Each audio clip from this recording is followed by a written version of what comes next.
यहाँ पर private doctor जिनको खुद को तमीज नहीं है चेकअप कराने की, वो मेरे कर्मचारी का चेकअप करने के लिए आए थे। दिल्ली सरकार अपने आप में बात करती है झूठी सरकार, मतलब 1 करोड़ रुपए देने की। हमारी कितनी मौतें हुई हैं दिल्ली के अंदर सफाई कर्मचारी की, किसी को 1 करोड़ रुपए नहीं दिया। हम कहते हैं अब हम शर्तों पे इंजेक्शन लगवाएंगे वैक्सीन का। अगर जिम्मेदारी लेते हैं सफाई कर्मचारी पूरे परिवार का, आपको एफिडेविट देना पड़ेगा, उसकी जिम्मेदारी लेनी पड़ेगी। अगर कोई भी रिएक्शन हो गया तो जिम्मेदारी आपकी होगी।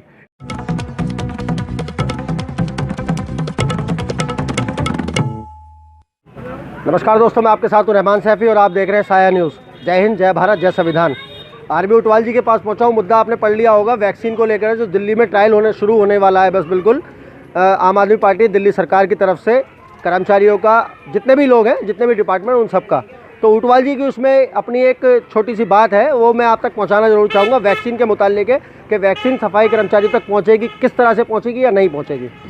उटवाल जी, एक बात मेरे संज्ञान में आई है, वैक्सीन को लेके आपकी एक चिंता है। वो क्या चिंता है, सबसे पहले मेरे दर्शक वो जानना चाहते हैं आपसे। देखिए सेफी साहब, आपके चैनल का धन्यवाद, क्योंकि आप समय समय पर सफाई कर्मचारियों की समस्या उठाते हैं।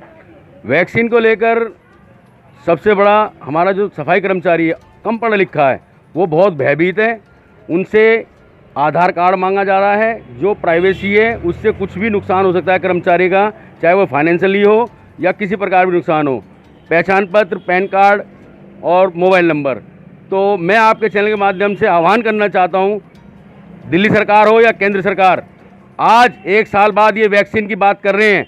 जब मेरा सफाई कर्मचारी रोड पर काम कर रहा था कोरोना की महामारी में, तब इनके बस की उपलब्ध कराने नहीं थे जो उनसे बचाव के उपकरण, जब तो इन्होंने दिए नहीं। अब वैक्सीन के नाम पर ये ठगी कर रहे हैं। मेरा कर्मचारी भयभीत है। जैसे पहले इन लोगों ने जो चेकअप के नाम पर हमारे सादा साउथ के अंदर हेडक्वार्टर हॉस्पिटल चुना था और प्लाजा होटल, वहाँ पर प्राइवेट डॉक्टर जिनको खुद को तमीज नहीं है चेकअप कराने की, वो मेरे कर्मचारी का चेकअप करने के लिए आए थे, जिसका हमने बहिष्कार किया।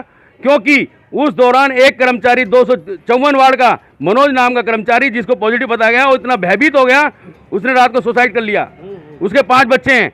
यही वैक्सीन का असर होगा, क्योंकि मेरा कर्मचारी कम पढ़ा लिखा है। अगर हम डिपार्टमेंट से कहते हैं, मैंने कमिश्नर महोदय को भी चिट्ठी लगा दी है, संबंधित सभी अधिकारियों को चिट्ठी लगा दी है, जिस कर्मचारी को जरूरत लगती है उपचार की, उसका उपचार कराया जाए। अन्यथा इस नाम का नाटक, वैक्सीन का नाटक, हम बिल्कुल नहीं चलने देंगे, खास तौर से सफाई कर्मचारी के ऊपर। मैं यहाँ पर एक बात ज़रूर बताता चलूँगा। मैंने खबर चलाई है जिसमें डॉक्टर सत्येंद्र जैन, जो दिल्ली सरकार के मंत्री हैं स्वास्थ्य विभाग के, उन्होंने साफ साफ इस बात को कहा है कि 1000 सेंटर बनाए जाएंगे, जिनमें वो सुविधा उपलब्ध की जाएगी सेंटर की वैक्सीन के मुताल्लिक लगवाने के लिए। लेकिन उटवाल जी, उन्होंने एक बात भी वहाँ पे उसके साथ साथ एक बार भी बोली है कि जब पत्रकार ने उनसे पूछा कि उसके ट्रायल की क्या मतलब किस तरह के असर होंगे, तो उन्होंने बताया कि उसके लिए हमने अलग से भी एक सेंटर बनाया अगर कोई दिक्कत होती है। इसका मतलब ये है कि दिल्ली सरकार या अभी स्वास्थ्य विभाग जो है खुश और नहीं है, उसके असर क्या होंगे? देखिए, मैं कह तो रहा हूँ साहब, कोरोना के टाइम में इनके बस की उपकरण दिलाना नहीं रहा सफाई कर्मचारी को। और जो दिल्ली सरकार अपने आप में बात करती है झूठी सरकार, मतलब 1 करोड़ रुपए देने की। हमारी कितनी मौतें हुई हैं दिल्ली के अंदर सफाई कर्मचारी की, किसी को 1 करोड़ रुपए नहीं दिया। हम कहते हैं अब हम शर्तों पे इंजेक्शन लगवाएंगे वैक्सीन का। अगर जिम्मेदारी लेते हैं सफाई कर्मचारी पूरे परिवार का, आपको एफिडेविट देना पड़ेगा, उसकी जिम्मेदारी लेनी पड़ेगी। अगर कोई भी रिएक्शन हो गया तो जिम्मेदारी आपकी होगी। नहीं, हम किसी को नहीं लगने देंगे वैक्सीन। उटवाल जी, फिर ये मसला जो है किस तरह से निपटेगा? वैक्सीन तो इस तरह से पहुंच ही नहीं पाएगी। देखिए, मेरा कर्मचारी डेंगू में, हैजे में, कॉलरा में, चिकनगुनिया में काम किया है। मेरे कर्मचारी की ह्यूमनिटी पावर पहले ही स्ट्रांग है। अब कोरोना में उन्होंने संक्रमित लोगों के बीच में काम किया, तो जब वो महामारी नहीं बिगाड़ सकी कुछ, तो ये वैक्सीन, जब कोई बीमारी नहीं है और उसका इलाज नहीं है, तो ये वैक्सीन के नाम पर गुमराह क्यों किया जा रहा है कर्मचारी को? क्या आपको लग रहा है कि वैक्सीन के नाम पर जो है ठगी की जाएगी, पैसे वसूले करे जाएंगे? बिल्कुल बिल्कुल कोरोना नाटक है। आज मास्क के नाम पर दिल्ली के अंदर 2000 रुपया सिविल डिफेंस के ऐसे मोबाइल लेके बैठते हैं, सर्विस रिवॉल्वर दे रखी हो, छीनते हैं। कोई अस्थमा का बीमार है, कोई अटैक का बीमार है, मतलब पूरी गुंडागर्दी चला रखी है। दिल्ली से बाहर चलो, मजदूर काम कर रहा है, किसान काम कर रहे हैं या किसान आंदोलन कर रहे हैं। अगर महामारी होती तो लाशों के ढेर लग जाते साहब। बिल्कुल, कहीं ना कहीं एक बड़ी बात है और उसमें कहीं ना कहीं सच्चाई भी देखने को मिल रही है कि इतने सारे किसान लाखों की संख्या में आज दिल्ली नहीं बल्कि पूरे देश के हर बॉर्डर पर बैठे हुए हैं, लेकिन बीमारी का कोई असर वहाँ पे नज़र नहीं आ रहा। एक चीज़ और है उटवाल जी, जिस तरह सरकार अभी एक और बात लेकर आई है कि एक कोरोना से भी बड़ा वायरस जो है आने वाला है या आ गया है, ये बिल्कुल चौखट पर खड़ा है हिंदुस्तान की, उसके बारे में क्या सोचते हैं आप? देखिए साहब, सीधा भारत को बेचा जा रहा है।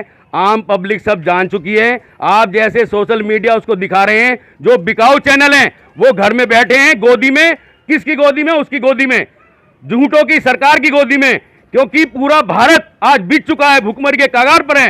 ये नया नया छलावा दिखा रहे हैं कि अब ये आ गई बीमारी, अब वो आ गई है। अरे भाई कहाँ है बीमारी? हमें दिखाओ कहाँ है बीमारी।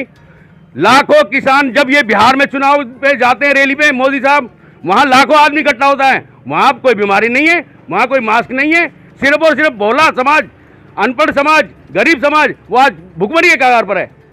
तो कहीं ना कहीं बड़ी बात है। इस मुद्दे पर हम दोबारा और भी लोगों से बात करेंगे और आप तक जो भी सच्चाई होगी वैक्सीन के मुतालिक वो पहुंचाएंगे। दोस्तों, अगले मुद्दे के साथ एक नई बात के साथ आपके सामने दोबारा हाजिर रहूंगा। जय हिंद, जय भारत, जय संविधान।